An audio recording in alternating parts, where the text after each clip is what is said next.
qui avant. J'ai été placé à la tête du service national pendant que celui-ci n'existait que de nom, hein, je crois que vous le savez. Et pour la plupart des officiers, c'était comme aller au garage. Être nommé au service national, c'est comme être mis au garage des forces armées.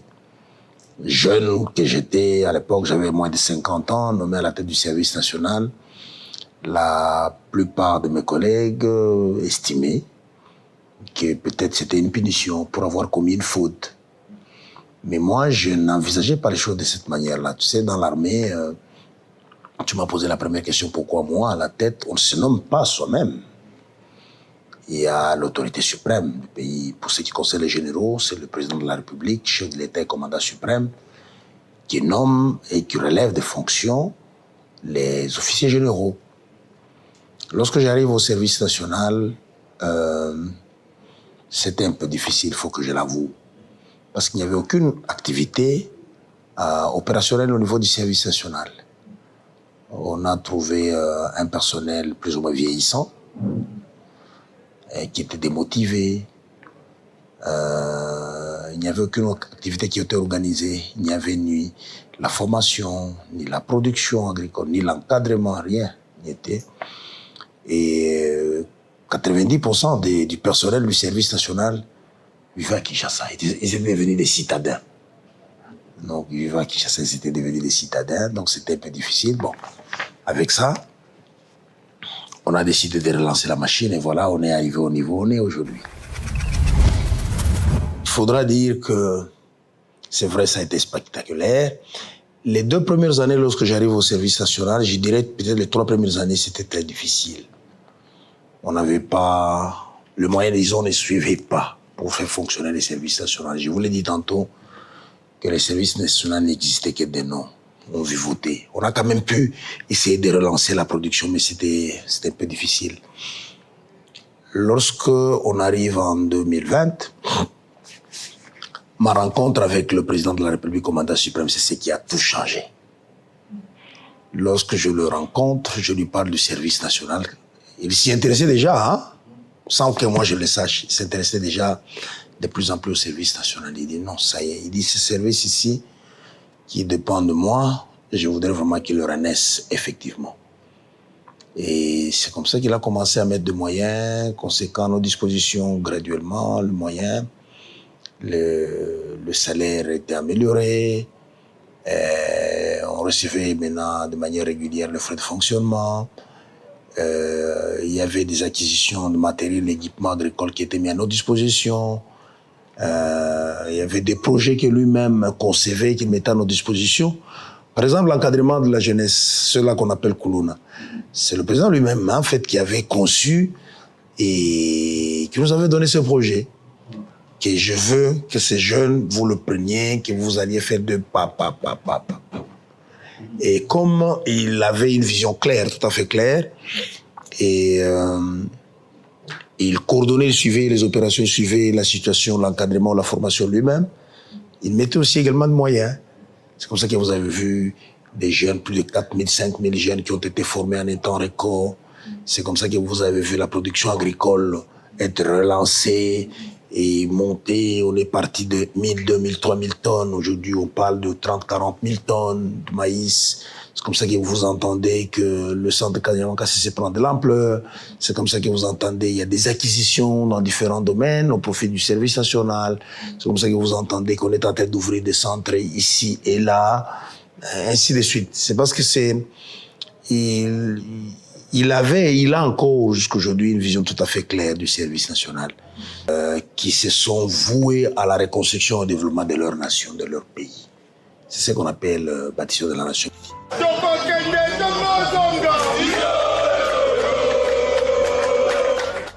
Et ils sont devenus de bons citoyens. Tu vois, ici nous parlons du cas de ce jeune qui était difficile, qui était démarginalisé. Les jeunes qui hier étaient source à problème pour la société qu'on appelle les Koulouna, bandits, armés, tous ces jeunes gens qui ont été pris au service national. N'oubliez pas que ça fait 2 grandes vagues. Hein? La première vague que nous avions prise en 2020-2021, qui ont fini leur formation en 2022, ceux-là, ils sont déjà déployés à travers la République. Ils ont été formés ils ont reçu une formation paramilitaire,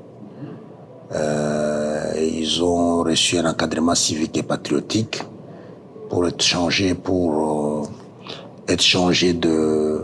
comme eux-mêmes ils disent, hein, ils ne sont plus des antivaleurs, ils sont devenus des bons citoyens, pour devenir des bons citoyens.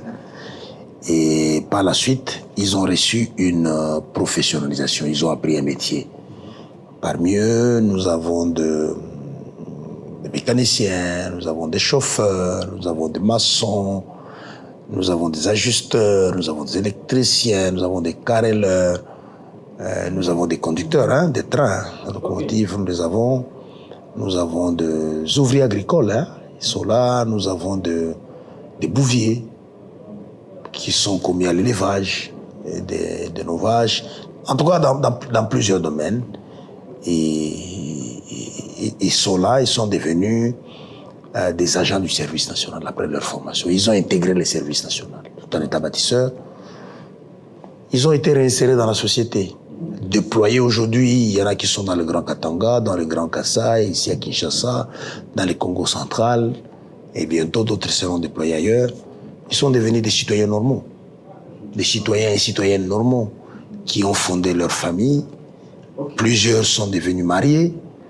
Le week-end dernier, on a célébré un mariage entre un bâtisseur et une bâtisseuse, une grande fête. Et donc, les choses ont évolué. Ils sont devenus des bons citoyens qui mènent une vie normale.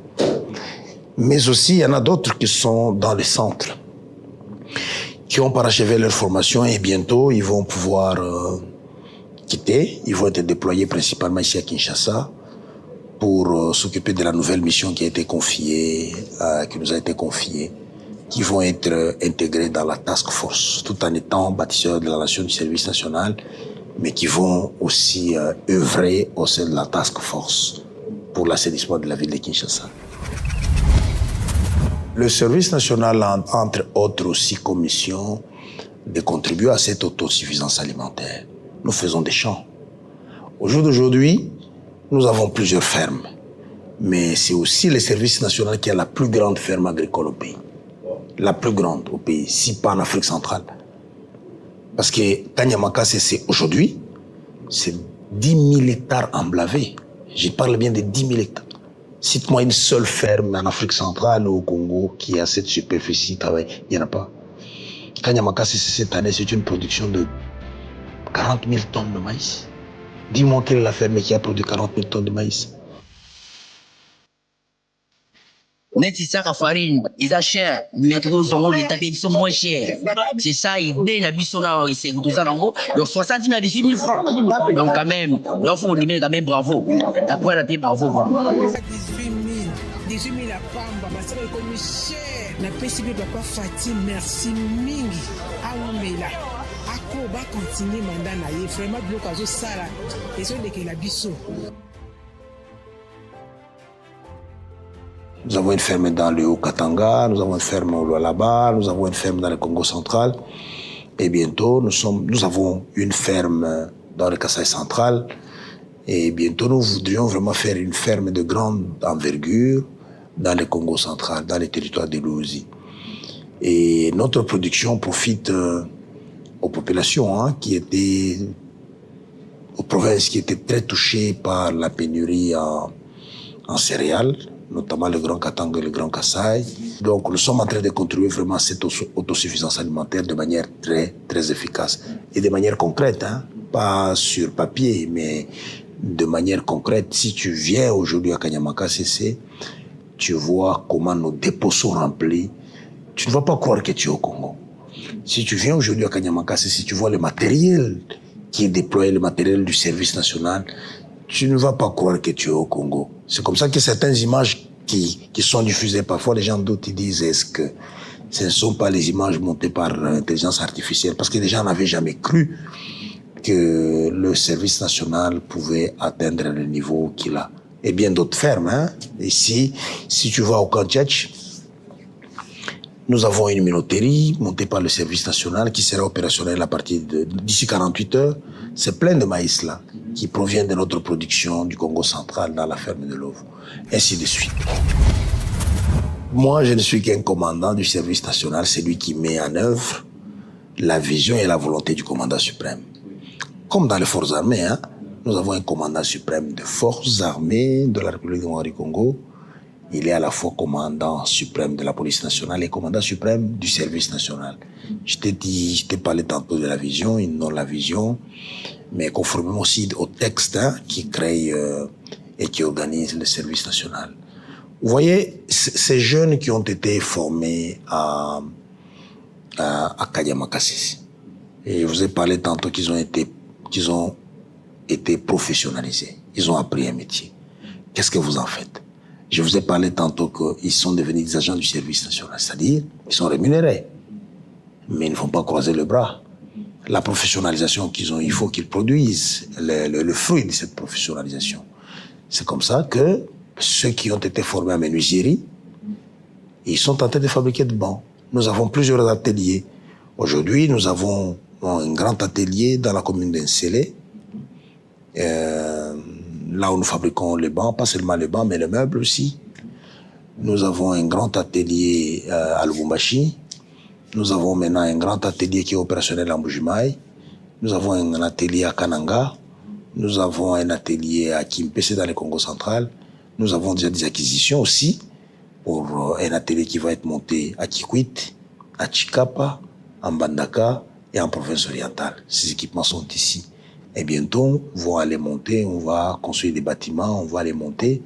Les bâtisseurs ayant déjà été formés, les bâtisseurs sont là, on va pouvoir les déployer, et voilà. Ils commencent. C'est d'avoir au moins un atelier dans chaque province, comme ça les bancs sont fabriqués de manière régulière et sont dotés à différentes écoles publiques. C'est pour soutenir, parce que vous m'avez dit que c'est la visée, c'est quoi? C'est pour soutenir la gratuité de l'enseignement prônée par le président de la République. Parce que la gratuité de l'enseignement marche ensemble avec les infrastructures. Vous avez vu, il y a plusieurs écoles qui ont été construites et nous sommes en train de donner des bancs. Il y a des anciennes écoles. Tu sais, il y a des écoles ici, nous avons été choqués en pleine capitale, des écoles qui n'avaient jamais reçu de bancs depuis 1960. Wow. Vous voyez? Donc c'est important de doter de bancs. Les bâtiments peuvent être là, la gratuité peut être décrétée, mais il faut l'appuyer. C'est comme ça que le service national, dans la vision du commandant suprême, le service national est en train de fabriquer de bancs et de le mettre à la disposition des écoles pour soutenir cette vision de la gratuité de l'enseignement. Les tenues, on va commencer à les fabriquer bientôt. Si vous allez en Sélé, vous allez voir un très grand atelier. Je vous dis bien, sauf fausse modestie, ce sera le plus grand atelier de confection dans toute l'Afrique centrale. 5500 mètres carrés. Toutes les machines sont ici. Même les drapeaux, on va commencer à le faire ici. Donc, on va fabriquer des tenues, chaussettes, sacs à dos, besaces, polos, casquettes, tout ça, on va commencer à le faire ici. Et après, ça, c'est la première phase. La deuxième phase sera celle de construire une grande cordonnerie industrielle. Comme ça, comme nous avons l'élevage à Kanyama-Kasese, des vaches, on abat les vaches, la viande est mise à la disposition et de la population, des forces armées, ainsi que de la police et de leurs familles. Cette peau-là, qu'est-ce qu'on en fait? On va prendre cette peau, on amène dans notre cordonnerie, on en fait des bottines militaires, même des autres chaussures. Donc c'est une chaîne de valeur que nous sommes en train de faire. Donc la deuxième phase sera d'installer cette cordonnerie industrielle. Donc la tenue n'a pas encore commencé, l'usine est en construction. D'ici 3-4 mois, ça sera opérationnel. C'est toujours les bâtisseurs qui seront déployés là-bas pour faire ce travail. Je vous ai dit, ils ont été formés en construction. Nous avons des carreleurs. Nous avons ceux qui font de plafond, nous avons des menuisiers qui posent des portes, des plombiers, des électriciens. Tu vois? C'est eux qui ont construit cette école. On n'a pas eu une main-d'œuvre extérieure qui est venue. C'est eux, avec leurs encadreurs, qui ont construit, qui ont produit ces résultats-là. Il n'y a pas que l'école, là où eux-mêmes vivent, le camp, le centre, là où c'est eux-mêmes qui ont construit. Avant, ceux qu'on avait, le Kuluna qu'on avait pris en 2020, ils dormaient juste dans des bâches. On a dit, bon, c'est à vous de construire pour vous et pour ceux-là qui viendront après. Et c'est avec eux que nous avons construit des bâtiments matériaux durables. Nous avons des bâtiments, il y en a là-bas. Le lit sur lequel ils dorment, c'est eux-mêmes qui ont fabriqué dans nos ateliers. Mais cette fois, les institutions que nous avons reçues, c'est possible que ce soit des volontaires, qu'ils soient Kuluna ou enfants issus d'une famille aisée. Il y aura une campagne de recrutement de volontaires, de plus ou moins 5000 jeunes qui vont aller aussi pour une formation, parce qu'il y avait de plus en plus de familles qui souhaitaient amener leurs enfants au service national. Il y avait de plus en plus de volontaires. Ici, nous recevons au moins chaque jour des parents qui viennent pour demander. Nous recevons des jeunes qui viennent, qui veulent se faire enrôler volontairement au service national. Alors cette année, on va les prendre, ils vont aller pour une formation aussi là-bas. Parce que le service national, il n'a pas vocation qu'encadrer le Kuluna. C'est tout jeune. Tout jeune. Oui, vous êtes journaliste, vous avez un avis à émettre là-dessus. Parce que moi, c'est vrai, je vois que le bilan est positif, mais je ne suis pas encore satisfait parce que les objectifs à atteindre sont encore là. Jusqu'à là, nous avons formé presque 8 000, 9 000 jeunes. Et tu vois, la jeunesse des œuvres, elle est nombreuse. Jusque-là, cette année, je ne vous parle de 40 000 tonnes de maïs que nous allons produire. Mais notre rêve, c'est d'avoir 1 million de tonnes de production. Donc, tu vois, nous sommes encore très loin du compte. Les besoins sont là, les problèmes sont là, il faut toujours les résoudre. Nos ambitions, c'est d'arriver, comme je vous l'ai dit tantôt, d'avoir un atelier de menuiserie au moins dans chaque province. Comme ça, chaque mois, on est en train de produire de bons jusqu'à ce qu'on va arriver à résorber les caps qu'il y avait, les déficits qu'il y avait dans la dotation en banc pupitre.